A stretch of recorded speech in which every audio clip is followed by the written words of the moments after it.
Screen पर जिस 35 वर्षीय औरत को देख रहे हो ये है सुरभिता। आरोप है इसने 32,000 रुपए में पति की हत्या करवा दी क्योंकि ये प्रेमी विकास के साथ शादी करना चाहती थी। पति की हत्या के बाद इसने रोने का ऐसा ढोंग रचाया कि सबकी आंखें नम हो गई। आखिर क्यों दो बच्चों की मां ने परिवार का चिराग मिटा दिया, चलिए जानते हैं केस को सिलसिलेवार तरीके से। बिहार के मोतिहारी की रहने वाली सुरभिता पति आमोद और दो बच्चों के साथ रह रही है। शादी के 10 साल बाद इसे प्यार हुआ अपने जीजा के चचेरे भाई विकास से। रिश्तेदारी में होने के कारण विकास अक्सर इनके घर भी आता और आमोद का काफी खास बन गया। आमोद पेशे से एक व्यापारी था। सुबह काम के चक्कर में घर से निकलता और रात को लौटता। पति की गैर मौजूदगी में बीते 4 साल से विकास के साथ रंगरलियां मना रही थी, लेकिन 16 अगस्त की रात कुछ ऐसा हुआ सुरभिता ने सपने में भी नहीं सोचा था। रात 1 बजे जब सब सो गए उसने दूसरे कमरे में जाकर आशिक विकास को आपत्तिजनक हालत में वीडियो कॉल की और तभी अचानक से पीछे से आमोद आ गया। मंजर देखने लायक था। सुरभिता के पैरों तले जमीन निकल गई। आमोद ने जब जानना चाहा कि किसके साथ वीडियो कॉल पर थी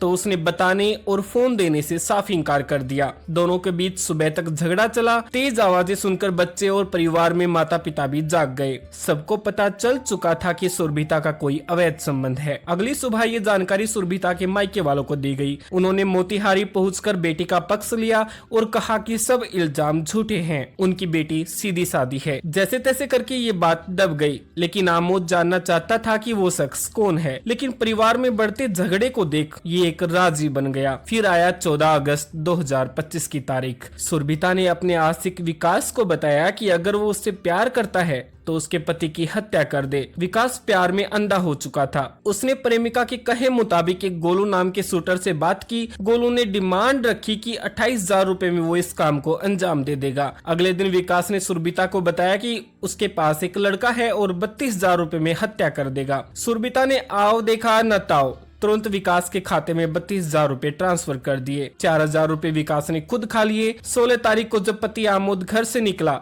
पत्नी ने विकास को जानकारी दी कि वो गांव से निकल के सड़क की तरफ जा रहा है। जैसे ही आमोद बाइक पर निकला, दूसरी तरफ से बाइक पर आए बदमाशों ने उसे घेर लिया और 4 गोली मारकर हत्या कर दी। हत्या घर से कुछ ही दूरी पर हुई थी। जैसे ही परिवार को इस घटना का पता चला, पूरे गाँव में मातम पसर गया। संदेह के घेरे में सुरभिता भी थी, मगर वो जिस तरीके से रो रही थी उसे देखकर किसी के जहन में ये बात नहीं आई। सुरभिता ने घड़ियाली आंसू बहाते हुए सभी कलाकारों को पीछे छोड़ दिया। रोने और बेहोश होने की गजब एक्टिंग की। आमोद का अंतिम संस्कार के बाद पुलिस ने कार्रवाई शुरू की। डीएसपी उदय के नेतृत्व में प्रारंभिक जांच में सामने आया कि घटनास्थल पर देखने वालों ने बताया है कि आरोपी अपाचे बाइक पर आए थे और गोली मारकर भाग गए। जैसे कि हमने आपको बताया दोस्तों, आमोद एक व्यापारी था। पुलिस का पहला शक यही रहा कि हो सकता है पैसे के लेन देन में इसकी हत्या हुई हो। आमोद की बैंक और कॉल डिटेल्स खंगाली गई, लेकिन कोई संदिग्ध जानकारी नहीं मिली। इसके बाद जब सुरभिता की कॉल डिटेल्स और बैंक की डिटेल्स निकाली गई तो एक नंबर पर वो दिन रात बात करती थी। ये नंबर था विकास का। पड़ोसियों से पूछताछ करने पर स्पष्ट हुआ कि इसका कहीं अफेयर है। उधर विकास का नाम बार बार सामने आ रहा था। जब सुरभिता की बैंक डिटेल्स अच्छे से खंगाली गई तो पता चला कि इसने विकास को 32,000 रुपए ट्रांसफर किए हैं। मामले में मोड़ तब आया जब पुलिस ने सुरभिता से पूछा कि उसने किसी को पैसे भेजे हैं तो इसने इससे साफ इनकार कर दिया। ये औरत संदेह के घेरे में आ चुकी थी। पुलिस ने तुरंत गिरफ्तार करके आखिरकार उससे पूछताछ शुरू की तो इसने अपना जुर्म कबूल किया। सुरभिता ने रिमांड में बताया कि दूसरी शादी करने के लिए उसने आमोद की हत्या करवाई है। 20 सितंबर को विकास और शूटर गोलू को हिरासत में लिया गया, जहां उन्होंने अपना जुर्म कबूल किया है। फिलहाल बच्चों के सर से मां और बाप दोनों का साया उठ गया है। प्रतिक्रिया जरूर दें। सुरभिता की कोई मजबूरी थी या नहीं? वीडियो में अब तक बने रहने के लिए धन्यवाद।